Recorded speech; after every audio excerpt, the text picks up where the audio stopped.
Kentucky medical marijuana lottery dominated by out-of-state pot companies. Big story here, guys. Most of the first 26 businesses to win Kentucky medical cannabis cultivator and processor license from its lottery system are tied to marijuana companies based in other states, one of which likely submitted hundreds of applications. Man, big story, guys. Not like we haven't seen this in every fucking state. Kentucky Governor Andy Beshear unveiled the 26 cannabis applicants who won a cultivator and processor license in late October through a random lottery drawing. Random. Repeating his often used line that the system is the fairest and most transparent way to allocate limited licenses for a new state program. But the end results of the first lottery have some questioning whether the process allows several deep-pocketed marijuana companies to game the application process and push out Kentucky applicants. A Kentucky Public Radio review of 26 lottery winners' license applications and business filings with the Secretary of State's office show roughly 3/4 had no current ties to Kentucky and instead had ties to large out-of-state cannabis companies that flooded the state with expensive applications. It's especially upsetting to some Kentucky hemp farmers as they receive none of the 16 cultivator licenses, despite their belief that they are the most qualified to grow marijuana quickly. Also raising eyebrows is the fact that Sean Clarkson, a co-founder and CFO of Dark Horse Cannabis, an Arkansas marijuana company, organized 350 new businesses with the Kentucky Secretary of State's office in the month leading up to the August 31st application deadline, all of whom listed their principal addresses as the Arkansas headquarters of the company. The companies tied to Dark Horse submitted at least 104 of the 918 total applications for cultivators and processor licenses, winning 2, a processor license and one of the 2 given out for Tier 3 cultivators, the largest operators that can grow marijuana in the greenhouses up to 25,000 square feet. Under state regulations, a parent company or ownership interest can hold multiple licenses in one category, but not ones that are vertically integrated, such as 1 cultivator license and 1 processor license. In response to questions about Dark Horse's potentially subverting the process and stacking applications, the Beshear administration claims the Arkansas company did not game the system as the executive Dark Horse have no ownership interest in the hundreds of companies. Interesting. However, an investment pitch presentation obtained by Kentucky Public Radio shows the parent company of Dark Horse Cannabis also claiming ownership of 2 companies that won the licenses. The pitch deck also says it expects to win 2 to 3 more dispensary licenses in Kentucky's next 2 lottery rounds, which will give them a full vertical that will allow for increased overall margins and bargaining power within the state, estimated to bring in more than $150 million in revenue over the next 3 years. Dark Horse Cannabis and its executives have not responded to numerous voicemails over the past month. Michael Adair is one of the Kentucky hemp farmers who is fed up with the licensing process and has voiced those concerns repeatedly to the Beshear administration. The Dark Horse pitch deck confirms his suspicions of application stacking, and he says the administration should pull the company's licenses. Clearly, they broke the rules in being vertical and everything else, Adair said. He says he followed the rules when applying for cultivator license and was ready to start growing right away on 6 acres of greenhouses on his Paris farm he had won. I can hit the ground running, Adair said. I don't have to build out buildings. If they want material, I can have material in a couple of months. Beshear and others in the cannabis industry have touted the lottery process as a way to limit big money lobbying corrupting the licensing process. He also says it could speed up the process for growing, processing, and dispensing cannabis medicine to patients, ideally in the first quarter of 2025. He has cited other states that attempted a competitive scoring process for who gets such licenses, only to get delayed for years by litigation from companies claiming they were discriminated against, an outcome less likely by a random lottery system. Paula Savchenko, a Florida attorney, with cannabis clients across the country, agrees that a lottery system is the best way to avoid litigation, but says that doesn't necessarily mean that it leads to the best results for medical marijuana programs. I'm always going to recommend it should be done, that it should be a competitive process, Savchenko said. The reason for that is because you really do want the best groups to be operating in this industry. When you go through a lottery, you're not able to really choose who's best for the state and for the patients, in my opinion. Adair countered Beshear by arguing the lottery process will still lead to a long delay before there's any medical cannabis in Kentucky stores, as many of the license winners either have no experience or won't have facilities in place to grow or process cannabis until well into 2025, if not 2026, as we all know is true. Some winners are shopping licenses around to see how much money they can get for selling them or partnering with another business, while the potential for big vertically integrated marijuana companies could choke out smaller operators and raise prices. While Beshear has held out hope that medical cannabis products will be in Kentucky dispensaries early next year, Adair says that's nearly impossible given the companies that won the license. 6 months, a year from now, when there's nothing on our shelves, people are screaming, and you've got cannabis out here doing stuff, and you got big cannabis out here doing stuff, rather, it's going to look real bad, Adair said. A wave of out-of-state applicants and license winners. Out of 16 businesses that won the cultivator license, only 2 Tier 1 licenses, the smallest tier with a maximum of 2,500 square feet and in a secure indoor facility, were made up of residents of Kentucky. None of the 16 cultivators had any ties to Kentucky's hemp industry, despite the state giving local hemp businesses priority in the application review process. What nearly all of the 26 lottery winners had in common is they registered their businesses with the state within a month of the August 31 application deadline. Very interesting. Though the Beshear administration has denied open records requests for all applications and a full list of the applicants, they did release a list of the cultivator and processor applicants after the October 28 lottery. Of those 918 applicants, nearly 2/3 registered their businesses with the state within a month of the application deadline. And these applications, 350 of which were organized by Clarkson of Dark Horse, were not cheap. Clarkson's businesses applied for 28 Tier 3 cannabis cultivator licenses that cost $20,000 each, 28 Tier 2 cultivator licenses that cost $10,000 each, and 48 processor licenses that cost $5,000 each, together totaling more than $1 million. The Beshear administration has not released a full list of more than 4,000 applicants for 48 dispensary licenses around the state, which will be awarded in the lottery Monday and another in December. But hundreds appear likely to be among the businesses organized by Clarkson.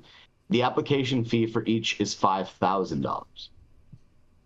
The 2 companies organized by Clarkson that won the licenses are Natural State Greengrass Canico, LLC, which won the Tier 3 cultivator license, and Hilltop Healing Investco, one of the 10 processor licenses.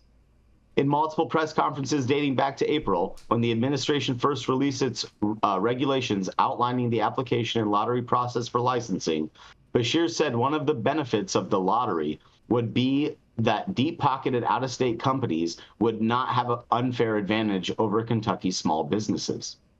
In September's press conference shortly after the application deadline, and a late flood of applicants that grew from 1,000 to nearly 5,000 in the final days, Beshear said the regulations were designed to prevent applications stacking by companies with money to burn. We think we will set up the system very intentionally to prevent these harms, Beshear said. It's going to take us a little bit of time to say whether we're seeing it or not, but we're going to be able to deal with it if it's there. Oh, Mr. Beshear, I think it's fair to say we're seeing it. The story does go on. I think we get the gist of it here. I want to give time for people to respond and the rest of the stories here. So, what do we think here? I mean, it's obvious that there's something rotten in Denmark, down in Denmark. What's going on, guys? Talk to me. Corrupt Kentucky? That's so hard to believe. Right. I mean, at this point, I mean, is Minnesota the only evolving state that is paying attention to the bullshit that's happening in every other state before they try to board on shit. Like this is just more of the same shit. Like I don't like personally, like after seeing everything that's gone down in all these other states, like if I'm opening up my state to cannabis, whether it's medical and adult use, like I would only let local businesses lead the charge. That's unconstitutional. I don't think they can do that. That's been pushed back against Rico, and it's created costly litigation for. Yeah, I mean you can, but it's still federally illegal regardless, right? and you starting the rule like you starting all the laws and everything, saying, oh, yeah, let the states have their say, whatever. Is it going to be states' rights or is it going to be federal rights? Right? I think the law is fucking broken. I think the system's broken, and there's more reason to tear this motherfucker down. Federal rights are states' rights, Rico. Oh, what? Jason, you are on a fucking. You got some today. weird shit coming out of your mouth today. Back to the story. It must be those parody gummies. Back to the story before Jason did drugs. Story. Yeah, you go, dear. Define drugs. Oh, thank you. Here. Oh God, shush! You guys okay? God damn. All right, so. Listen, I think that this is a fucking shame. Like when we look at Kentucky, we look at guys like the Cornbread Mafia who've been doing this and been taking, kind of the Robin Hoods taking care of, the community and giving back and kind of building and whatever. Those guys should have gotten the first option, like not necessarily Cornbread Mafia, but people from there should have gotten the first opportunity. The fact that somebody spent an egregious amount of money submitting a bunch of applications they never should have fucking submitted, that's not my problem, and I don't care. And that's how this state is generating some revenue. So thanks for infusing the good state of Kentucky with some capital. But I think that they need to take a page out of Minnesota's book. Like, this is ridiculous. What's happening with these social equity licenses, with these licensing lotteries? Like, this is egregious, and there's no excuse for it anymore. It's not like, hey, we're a new market, we did it. No. Use your fucking eyeballs and look and see what's happened in the markets before you. There's no excuse for this to continue and continue and continue. So fuck you, Dark Horse. That was a dickhead move. I mean, Yarrow, can I lead the... Oh, sorry, Simon. No, yeah, $1 million is like a lot. Did he crack the code? Did he crack the algorithm? And they bombard the Secretary of State with new businesses that flood the lottery, and those new businesses take priority in the pick. I mean, that's a very interesting. It's a 500% increase in applications in the final days. So it's a really. If I may, go for it, Yarrow. There's a couple things here that I'd like to push back against, and there's a couple things I'd like to support. The idea that they should be giving preference to hemp farmers is laughable to me, okay? Hemp doesn't represent the legacy market, and so local hemp operators getting preference for cannabis permits seems like a pretty short-sighted way of thinking about who might benefit and be most deserving of preference. But New York did it. Doesn't mean I supported it there either. Just saying. And you've been just saying a lot today. I do agree. The other thing that I would say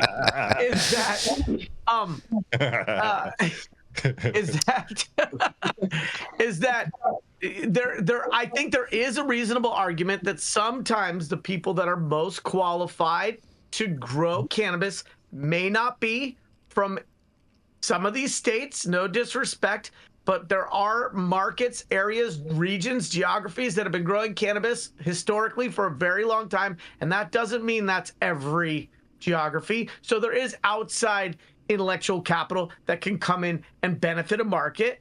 And if you want to have a level playing field and you have $20,000 permit application fees for the largest cultivation permit, you are in effect setting up a system whereby the more resourced and moneyed interests are going to have a greater chance of success than other people. I don't necessarily think that's fair and equitable. I like the idea that the cost of a permit is no greater than the actual cost of the government to process the permit. I don't know that it costs them $20,000 to process a permit. When you add in all that overtime for all these union workers, I mean, it comes up to $20,000 pretty fast. Jason's just attacking unions today, left and right, huh? Just saying. Yeah, but and so and then the one thing I would say is that there was a statistic in this article about the number of entities that have been recently submitted, and I'm like, anybody who's done permit applications, you don't submit your entity 6 months in advance and be paying accruing minimum taxes for an LLC or anything like that. Like, yeah, you submit it right before, like that. I don't think that that's some noteworthy data point. What really bothered me actually was the idea that the largest canopy for their largest permit is 25,000 square feet. 25,000 square feet at this point in my life might be considered personal use. I mean, I just think that 25,000 square feet is not a fair limit on a cultivation license when cultivators are going to see margin decline, price implosion, and are theoretically going to need to benefit from some economies of scale. And if you're capped at 25,000 square feet, you're really talking about a limited license market and a limited regulated supply chain, and that bothers me too. But isn't that how you keep the prices stabilized in the market, by not overgrowing cannabis in the state? It's not my goal to stabilize the prices. You're contradicting yourself, bro. It's like you can't say that, like, oh, 25,000 square feet is not enough space, and then you say, oh, but it's going to get to the point where the margins are going to decline. That's the point. That's why they're not overgrowing. But it's like, if you wanted more cannabis in the state, why don't you give the hemp operators the go ahead? Because they're the ones that have invested in multiple acre infrastructure, right, to support an actual agro business for cannabis in that state. And after all, it is all cannabis sativa L by definition. So I agree with you on what you just said about the hemp operators, and I just didn't think that they should be given some sort of golden preference. I do think that price decline and margin decay is an inevitable byproduct of market maturation. And I think we need to think about what's more important, the cost of cannabis to the consumer or the margin for operators. Now, it's also a false paradigm to suggest that just because we can grow more cannabis, that those savings are going to be passed along to that custody. But theoretically, I would rather see affordable cannabis for as many people as possible than profitable cannabis companies. I think the more cannabis you grow and the more competition there is, the prices have to go down. I think we see it in every industry, and I think that's exactly why they're capping it at 25,000 square feet. I'd rather see lower costs. Look, half an acre is a lot, and an indoor grow at 25,000 square feet, it's going to sustain what it needs to sustain. But it's like, I mean, if you let more cannabis get cultivated and sold, it just naturally, what's going to happen is that decline is going to happen at a steeper rate, right? So this state is only issuing 2 25,000 square foot grow licenses. I can't imagine that that's going to keep up with demand. To me, that seems like it's a gift for the trap. I mean, it's a gift for the trap. If it's for the trap. You know what it's a gift for? It's a gift for weed for the people, you guys. And on